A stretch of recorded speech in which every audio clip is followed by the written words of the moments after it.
to the corner, and there goes Colette crashing to the canvas. Les anglophones, s'il s'agit de travailler, ils travaillent dit. Et ça, c'est aussi dû à la francophonie? Vous voyez. C'est la France aussi? Comment on peut dire ça? Oui, c'est la France. Vous ne pensez pas qu'il y a des gens assez courageux dans la francophonie qui peuvent travailler 24 heures sur 24? Je ne vais pas stéréotyper les Français. Ok. Vous voyez. On essaie de comprendre, mais simplement. Ici, pour juger les choses, au juste mesure, les anglophones sont des grands travailleurs. Et qu'est-ce que... Ce sont des gens qui travaillent 24 heures. Soundcheck 1, 2, 3. Alors, monsieur Robert, comment ça va? Tout baigne? Vous êtes de bonne humeur aujourd'hui, apparemment. Qu'est-ce qui s'est passé? Non, je vais bien. Non, mais partagez la nouvelle, monsieur Robert. Ne soyez pas égoïste. Rien de spécial. C'est quoi le secret de votre bienveillance aujourd'hui, en tout cas, cette gentillesse que je vois? Évident. Qu'est-ce qui se passe? Non, rien de spécial. Un transfert important? J'ai pris du thé. Du thé, c'est un stimulant. Ah, du thé à quoi? Du thé à l'ail? Le thé rouge. Le thé rouge. Ok, intéressant. Si ça fonctionne... Non, c'est un stimulant, D'accord, ça vous met de bonne humeur alors? Oui. Super, monsieur Robert. Alors, vous parliez des pays anglophones. Vous disiez autrefois que c'était des pays qui émergeaient beaucoup plus que les pays francophones, qui avaient des avantages. Quels sont ces avantages? Non, comme on a toujours dit que la plus belle femme du monde ne peut donner que ce qu'elle a. Ouh là là. Tel fils, tel père. Donc, les pays qui émergent... La plus belle femme du monde ne peut donner que ce qu'elle a. Et donc, les pays qui émergent en Afrique, ce sont les pays anglophones. Le Nigeria, c'est la première puissance économique en Afrique. D'accord. Suivi de l'Afrique du Sud. Et les Botswana, si je ne m'abuse pas. Et si vous regardez les monnaies les plus forts en Afrique, on en a 4 pays. Il y a le Maroc, la Tunisie, le Ghana et le Botswana, les Pula. Et les monnaies botswanaises étaient à la lead. Donc ça fait au moins 6 ans. C'est les monnaies qui étaient les monnaies les plus fortes en Afrique. Alors, le problème, c'est quoi? Ici, si on peut rentrer à l'histoire, c'est suite aux colonisateurs francophones. Parce que vous savez qu'en Afrique, il n'y a que 3 pays qui avaient été colonisés par les Belges. D'accord. Le Congo, le Congo, le Rwanda et le Burundi. D'accord. Vous comprenez? Et parce que l'éducation, comme Nelson Mandela disait, l'éducation, il disait « Education is a strong weapon ». Maintenant, le système éducatif français est foutu. Le système éducatif français ou francophone? Parce que le système éducatif français en France n'est pas le même système en Afrique. Le francophone, c'est eux qui nous ont infligé. Francophone en Afrique. En Afrique. Ok. C'est un système archaïque. Donc, on nous enseigne des choses qui n'ont pas de sens. Vous pensez que c'est un système déficient comparé au système archaïque, rudimentaire. D'accord. C'est un système qui n'a pas lié. Est-ce qu'il y a eu des mises à jour dans le système anglophone africain? Non, pas encore. D'accord. Donc, c'est-à-dire que ça remonte au même moment, même époque, dans les années 60, enfin, juste avant les années 60, quand on les a instaurés. Francophones et anglophones sont les mêmes genres de systèmes ou pas? Non, ce sont des systèmes différents. Les systèmes francophones, on nous enseigne des choses inutiles. Quelles sont ces choses inutiles? Non, on vous enseigne l'histoire qui n'est pas cohérente. On vous enseigne Jeanne d'Arc, la guerre de 100 ans, des histoires qui n'ont rien à voir avec l'Africain. Ok. Tu verras un Africain francophone qui connaît l'histoire de Jeanne d'Arc, mais qui ne connaît pas Sékou Touré, ne connaît pas qui est Thomas Sankara. Ok. Il ne connaît pas qui est Patrice Lumumba, mais il connaît la guerre de 100 ans, Jeanne d'Arc avait libéré la France, Napoléon. Génération spontanée, Napoléon. Bonaparte. On nous enseigne la chimie, là, le système redox, mais avec tous les enseignements. L'Africain n'est pas même à même mesure de fabriquer une arme à feu. D'accord. Maintenant, à quoi sert ces mathématiques, le système-là, l'arithmétique? Et chez les anglophones, on peut fabriquer des armes à feu? Non. L'Afrique décide fabriquer des armes à feu. Vous voyez, c'est un peu anglophone. Ça dit quoi? C'est un système d'éducation. Dans les pays anglophones, on enseigne les gens des histoires qui sont cohérentes, qui sont réelles, de manière succincte. On n'embourre pas des gens à des histoires là un peu... Quels sont les avantages concrets? Qu'est-ce qu'on voit concrètement? Quelle est la différence entre le système anglophone et francophone en Afrique? Comment sont les francophones? Comment sont les anglophones? C'est ce qu'on veut savoir. C'est quoi la différence? Je peux dire d'abord au point de vue civilisation. Les anglophones sont très civilisés. Civilisés? Les francophones. Civilisés, c'est très ambigu. Civilisés dans quel sens? Ok. Les anglophones, ce sont des gens qui, comment on dit en français, open mind. Open mind, c'est-à-dire ouvert d'esprit. Ouvert d'esprit. La racine se trouve auprès de nos colonisateurs. Ce sont des gens qui sont avares d'abord. Si tu hérites l'héritage d'un peuple avare, tu ne peux rien aller quelque part. Les Français sont avares? Sont avares. Ok, c'est-à-dire... Regardez tous les pays colonisés par les francophones. Ce sont des pays qui émergent. L'Afrique du Sud, au point de vue infrastructure, l'Afrique du Sud, un pays bien construit. Vous regardez le Nigeria, bon, vous regardez le Botswana. N'oubliez pas que l'Afrique du Sud est un pays qui est très influencé par la population blanche qui vit toujours là-bas, M. Robert, qui ne sont pas essentiellement anglais. Peu importe. Il y a aussi des Afrikaners, il y a des regarde les Allemands, enfants il y a- qui tirent. Oui, mais l'infrastructure n'est pas anglophone. Zimbabwe, D'accord. au Ghana, Namibie. Vous comprenez?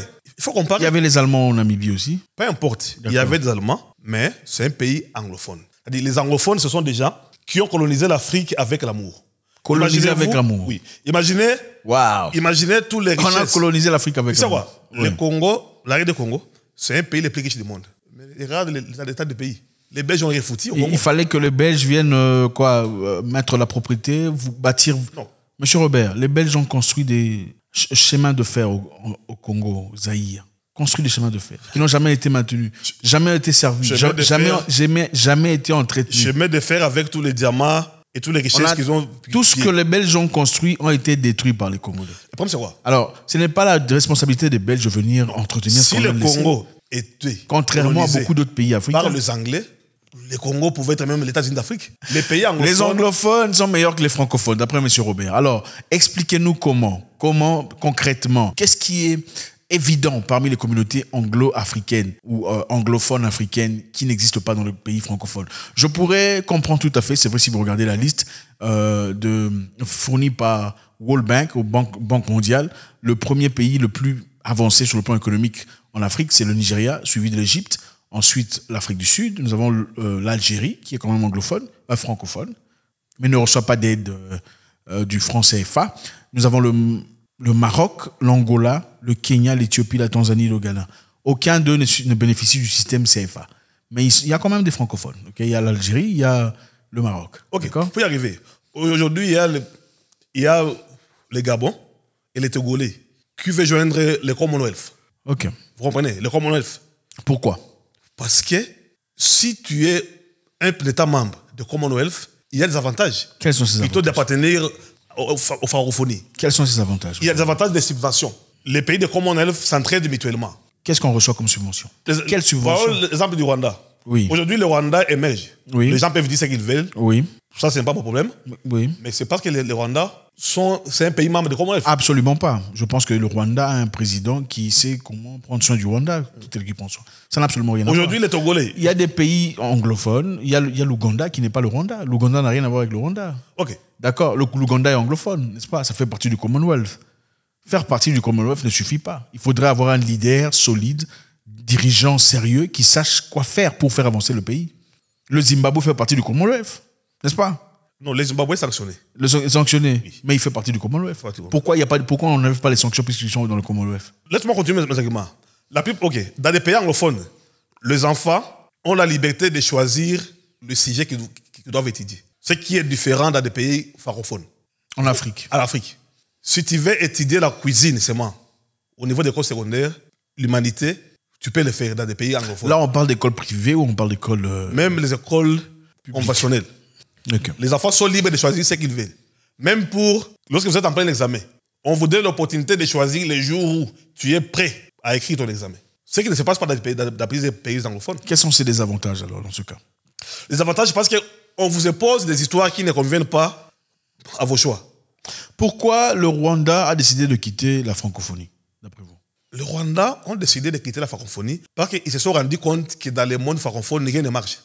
Tous les pays francophones en Afrique, il n'y a que la misère, il n'y a que des coups d'État, il n'y a que de guerres en permanence, gabegie financière, et tant d'autres que vous connaissez. N'y a-t-il pas d'avantage? Vous parliez de subventions. Quelles sont ces subventions que les gens du Commonwealth reçoivent? Ça, je pense que c'est un élément technique qu'il faudrait comprendre, qu'il faudrait savoir. Est-ce qu'il y a de l'argent ou des subventions remis par l'Angleterre ou le Royaume-Uni aux pays faisant partie du Commonwealth pour que ce soit peut-être une raison justifiant ce détour? Je vais te dire une chose, d'abord. Le développement des pays, d'abord, c'est la mentalité. Si votre mentalité est une mentalité de zoo, comme tu as toujours dit, tu ne peux jamais aller en avant. Les Anglais incluent leur population aux mentalités élevées. Vous comprenez? Je vais te donner un exemple ici. Quel est ce pays francophone où si tu as envie d'apprendre l'arme à feu, on peut te donner l'opportunité? N'est-ce pas? Si tu es un pays francophone où tu as besoin d'apprendre l'arme à feu et qu'on te donne l'opportunité d'apprendre, ça n'existe pas. Si tu es ces pays-là, je ne sais pas. Mais en Ouganda, si tu as besoin d'apprendre l'arme à feu, tu peux apprendre. En Afrique du Sud, au Zimbabwe, Botswana. Parce que le développement d'un pays, ça va de pair de la mentalité des gens. D'accord. Donc là, vous vous attaquez à la mentalité Mentalité francophone. Et ce n'est pas de notre défaut, pensez c'est la faute de nos colonisateurs. Vous pensez qu'il y a beaucoup trop de protocoles chez les francophones? Beaucoup de protocoles. Il y a beaucoup trop de respect. Ils sont très bureaucratiques, dans des choses inutiles qui n'ont pas de sens. Trop de jugements par rapport aux humains, au personnel. C'est un peu ça. Donc, au lieu de se focaliser sur les choses qui sont importantes, et lorsque l'autre est humain, on fait beaucoup trop attention aux choses qui ne sont pas importantes. Voilà. D'accord, on juge quelqu'un par rapport à son grammaire, on juge par rapport à sa prononciation, par rapport à son habillement, son accoutrement, des choses qui ne se font pas généralement chez les anglophones, n'est-ce pas? Que ce genre de choses créent la timidité. Comment tu peux être confident si tu es dans une classe de classe? Tu sais que c'est seulement dans des pays francophones où on humilie les enfants. Si tu n'es pas la moquerie, si tu n'es pas mesure d'exercice, on va te moquer. Oui. Et ça crée la timidité. Lorsque tu es timide, ça diminue ta capacité. Ce n'est pas cognitive. le porte, c'est la porte. C'est la porte. Cette façon de corriger très dans la raillerie et la moquerie c'est très affectif. C'est clairement une façon qui affecte terriblement beaucoup de personnes sur le plan C'est-à-dire il y a beaucoup de futilité mental et dans émotionnel. le monde francophone. Et beaucoup de personnes dans la francophonie ont beaucoup de choses à dire, des choses importantes, mais ont souvent peur de le dire, par peur d'être jugés, d'être moqués, parce qu'ils ont des difficultés d'expression, de langage. Okay? Il y a des gens vraiment talentueux, des gens qui ont des idées très profondes, très bien, mais qui ne peuvent pas s'exprimer couramment en français et sont obligés de rester dans un cercle vicieux, dans une prison mentale, parce qu'ils ne peuvent pas parler de peur qu'ils ne soient moqués. Et je pense que ce sont des choses qu'on ne voit presque pas chez les anglophones. Dans un pays anglophone, tu peux trouver un beau boulot avec un certificat de 3 mois, 2 mois. Mais c'est difficile de trouver ça dans un pays anglophone. Et cela permet à ce que les gens aient de boulot ouvert, légal, travaillent, fournissent de quoi nécessaire pour leur famille et fassent évoluer le commerce, le taxe, le système social, économique. Tu verras un manager qui a fait 3 semaines de formation, project management, tout à fait, Cape Town University, et il a l'embauche. Et très compétent. Il touche par mois même $20. Et très compétent. Et il n'est pas jugé. Et ce qui est nécessaire à mentionner ici est que le système anglophone ne donne pas trop de valeur à l'acquisition des diplômes. Voilà. On essaie plutôt de voir de quoi les gens sont capables sur le terrain. Parce qu'en réalité, il y a des gens qui peuvent faire le travail sans nécessairement avoir les papiers, la paperasse. Les francophones sont trop dans la paperasse. Et très souvent, on prend des gens qui ont des papiers mais qui ne sont pas compétents sur le terrain. Voilà. D'accord, il y a des gens très compétents qui ont fait des formations. Il y a des gens très compétents qui sont autodidactes. Mais ces autodidactes ont généralement beaucoup d'opportunités chez les anglophones qu'ils en ont chez les francophones. Et puis à part ça, okay? Chez les francophones, on essaie de te bloquer pour pas que tu avances. Il faudrait que tu montres voilà, un diplôme venant de telle ou telle université. Chez les anglophones, on voit are you able to do the job? Are you capable? On te teste, on voit de quoi tu es capable. Boum, tu as un boulot. Boum, tu as un salaire. Boum, tu as tes capacités que tu démontres. La preuve en est, regardez Mark Zuckerberg n'avait pas fini l'université. Mais nous sommes là en train de nous regarder à travers Facebook et YouTube. Parlons de Facebook, n'est-ce pas? Mark Zuckerberg n'a pas eu sa licence. S'il a fait, je pense, c'est à peine récemment. De même pour Bill Gates qui a reçu une licence honorifique, n'est-ce pas? Mais nous avons tous Windows. Le fait de n'avoir pas eu ce diplôme n'a pas soustrait de ses compétences. C'est quelqu'un de très compétent. On lui a accordé la facilité. On n'a pas jugé, on n'a pas posé de questions de savoir qu'est-ce que tu as comme compétence avant de lui sponsoriser, n'est-ce pas? On n'a pas posé la question de savoir qu'est-ce que tu as comme diplôme avant de lui accorder ce prêt qui a boosté Windows, n'est-ce pas? On lui a donné le prêt, sachant qu'il sera capable d'accomplir ce qu'il a à accomplir, parce qu'on a vu quelques éléments qu'il a produits, pas parce qu'il avait un diplôme. Et ça, c'est un système anglo-saxon qui permet à ce que les anglo-saxons soient toujours au départ, qu'il y ait un rêve américain et qu'il n'y a pas de rêve français. Oui, et puis la plupart des anglophones sont des grands travailleurs. Ils ne sont pas paresseux. Ils travaillent 24 heures, c'est 24. Les anglophones, s'il s'agit de travailler, ils travaillent 10. Et ça, c'est aussi dû à la francophonie? Vous voyez. C'est la France aussi? Comment on peut dire ça? Oui, c'est la France. Vous ne pensez pas qu'il y a des gens assez courageux dans la francophonie qui peuvent travailler 24 heures? Je ne vais pas stéréotyper les Français. Ok. Vous voyez. On essaie de comprendre, mais simplement. Ici, pour juger les choses, au juste mesure, les anglophones sont des grands travailleurs. Et qu'est-ce que... Ce sont des gens qui travaillent 24 heures. Qu'est-ce que... Oui, ils se plaignent très difficilement quand il est engagé dans une histoire, dans un boulot. Du moment qu'il est rémunéré correctement, il fait son travail correctement. Oui, c'est ça. Je ne sais pas si c'est tout le contraire chez la francophonie. C'est ça, parce que c'est le travail qui... Écoute, si tu n'es pas un travailleur, comment tu veux être développé? On travaille pour développer, non pas pour exister. Oui. On travaille non pas pour recevoir un salaire, mais pour avancer, progresser la société. C'est un peu ça.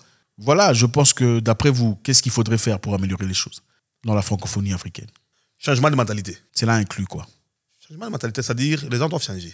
Il faut cesser des jugements inutiles. Il faut s'occuper aux choses essentielles. La moquerie. La moquerie. Arrêtez d'enseigner Jeanne d'Arc à l'école. Des histoires là archaïques qui n'ont pas de sens. Napoléon. On nous enseigne Bonaparte. l'arithmétique, le système redox, mais l'Africain n'est pas même en mesure de se produire même un médicament. Même la machine à calculer, on n'en a pas. Tout est exporté. Imaginez-vous les pays comme la Côte d'Ivoire. C'est le pays les plus pays exportateurs mondiaux de cacao. Mais j'ai jamais mangé le chocolat provenant de la Côte d'Ivoire. Mais je mange souvent le chocolat provenant de Kenya, Afrique d'ici, du Zimbabwe. Je ne sais pas s'il y en a, je n'ai jamais Et on mangé. dit que plus de 80% des industries et des compagnies qui reproduisent beaucoup d'argent en Côte d'Ivoire sont des entreprises françaises. Vous voyez? C'est ça le problème. C'est-à-dire, Ce ne sont pas des entreprises ivoiriennes. jamais. D'accord. Donc- Mais est-ce que c'est différent chez les anglophones? C'est différent. Ce ne sont pas des Fortune 500 qui appartiennent Non, aux non. multinationales. Les Anglais sont des grands travailleurs. Sinon, dans ce Tu verras cas, tous les produits made in Kenya, made in Zimbabwe, made in South Africa. et même quand c'est un produit d'un multinational, il y a quand même des parts. Des parts. Allez même au supermarché. Il y a des parts qui appartiennent au local. Les seuls produits dont j'ai déjà vu dans des supermarchés, dans des pays étrangers, provenant des pays francophones africains, ce seraient des produits cosmétiques. Les Carolides, beaucoup de choses pareilles. Mais les dentifrices, brosses à dents, même biscuits, tu verras made in Kenya, Namibia, Zimbabwe, Zambia. Mais c'est rare de voir des pays francophones. Là, vous parlez de supermarchés dans les pays anglophones. Dans des pays africains. Donc, ce qui provient des pays francophones africains ne sont que des produits Oui. d'éclaircissement. C'est ce que moi j'ai vu.